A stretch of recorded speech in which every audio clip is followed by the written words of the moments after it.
सुबह सवेरे उठ जाने से ऐसा लगता है जैसे इस प्रकृति भी सो रही थी और अभी उठने की स्थिति में है। धीरे धीरे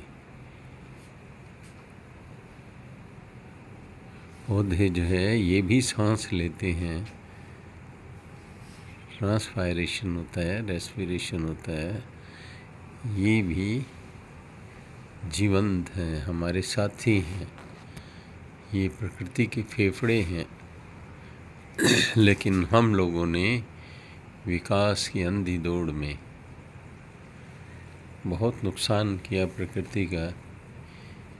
एक तरह से जैसे हमने ठान लिया था कि हमें इस पे कब्जा करना है, तो ये फेफड़े भी ब्लॉक होने लग गए हैं, सांस नहीं आती इन्हें। और हम ये धीरे धीरे जैसे सूर्योदय होगा, ये हमारी कामनाएं जगेंगी। अब देखो कोई ऑटो या कुछ आया है, ये देखो ये ज़रूर फल सब्जी मंडी की ओर जा रहा है हमारी ज़रूरतों को पूरा करने के लिए। आजकल वैसे हमारी ज़रूरतें अनंत हो गई हैं। जैसे हमारी कामनाएं वैसे हमारी ज़रूरतें निरंतर बढ़ती जा रही हैं। वो बढ़ते बढ़ते बढ़ते बढ़ते प्रकृति का दामन छूट रहा है। ये जो प्रकृति है, जो मूलतः जहाँ हम रह रहे हैं, ये जगह जीव जंतुओं, पक्षियों और प्रकृति की है। थोड़ा हिस्सा हमारा भी है, लेकिन क्यों परमात्मा ने हमें बुद्धि दी है तो हमने पूरी तरह इस पर कब्जा कर लिया है। अब तो हम प्रकृति को थोड़ा थोड़ा आने देते हैं, जिससे हमारा गुजारा होता रहे। टेक्नोलॉजी हावी होती जा रही है। देखो फिर कोई गया है। हाँ, रातों को भी शहर जागते हैं और अपनी कामनाओं से हमने प्रदूषण को इतना फैलाया है।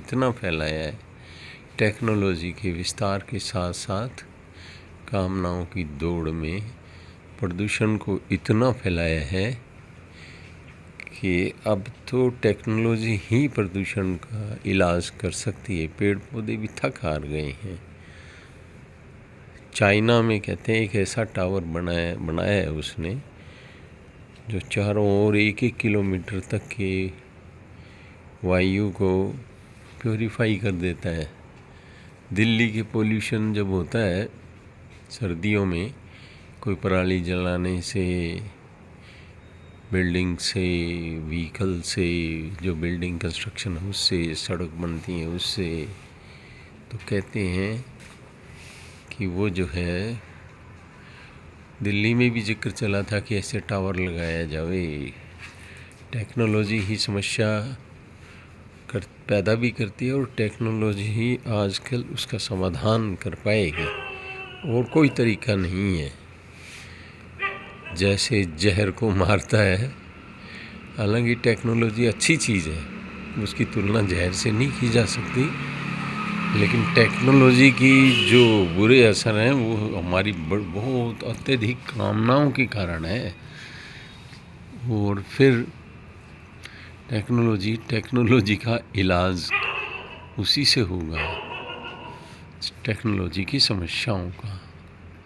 अपनी ओजोन परत बहुत ऊपर आकाश में, वो भी हमारे कृत्यों से डैमेज हो रही है। फिर हमारे अंतर्राष्ट्रीय स्तर पे सम्मेलन होते हैं, सम्मेलनों में हम तौर तरीके निकालते हैं। वैसे क्या है, वैज्ञानिकों का एक विशेष प्रयास ये होना चाहिए कि इन टेक्नोलॉजी के जो नेगेटिव इफ़ेक्ट्स हैं उनको नलिफाई करने के लिए ज़बरदस्त साइंटिफिक प्रयास होने चाहिए, ताकि ये साइड बाय साइड जो साइड इफ़ेक्ट्स हैं टेक्नोलॉजिकल डेवलपमेंट के और मनुष्यों की बढ़ती कामनाओं के, उनको समय रहते साथ साथ टैकल किया जा सके। शहरों की सबसे बड़ी समस्याएं हैं वेस्ट मैनेजमेंट, सैनिटेशन, पोल्यूशन। ये जो शहरों की बड़ी समस्याएं हैं, तो इन समस्याओं की निजात के लिए टेक्नोलॉजिकल रिसर्च बहुत ज़रूरी है, वरना ये भारी पड़ेगी टेक्नोलॉजी और इसके बुरे असरात।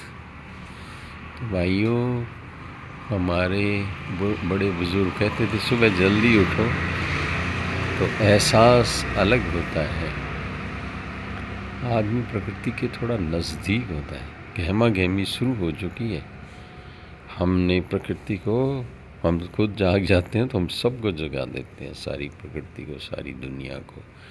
हंगामा हमारी आदत है, कुछ न कुछ करते रहना, कर्म प्रधान विश्व करी राखा। परंतु भाइयों, हम लोग जो नदियों को पूजते हैं, यहाँ तक कि पत्थरों को पूजते हैं, क्योंकि हम सब जगह सर्वम खलु इदम ब्रह्म मानते हैं।